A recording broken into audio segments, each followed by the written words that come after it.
జిల్లా చర్ల మండలంలో జీపీఎస్ ట్రాకర్తో తిరుగుతున్న రాబందును అటవీ శాఖ అధికారులు పట్టుకున్నారు. 3 రోజుల క్రితం చర్లలో సంచరించిన రాబందు స్థానికులను ఆశ్చర్యానికి గురిచేసింది.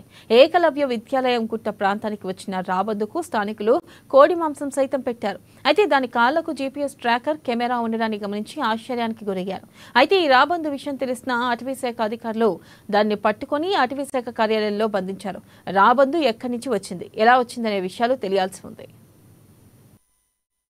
भाई बहुत अच्छा दिन है हम लोग के लिए। ठीक है, अच्छा दिन। अभी हम अपना दोस्त को पकड़ के लाए हैं, इसको देखे थे कल। पक्षी से बहुत हम लोग को प्रेम है। ठीक है, पानी भी दिए हैं, बहुत प्रेम है।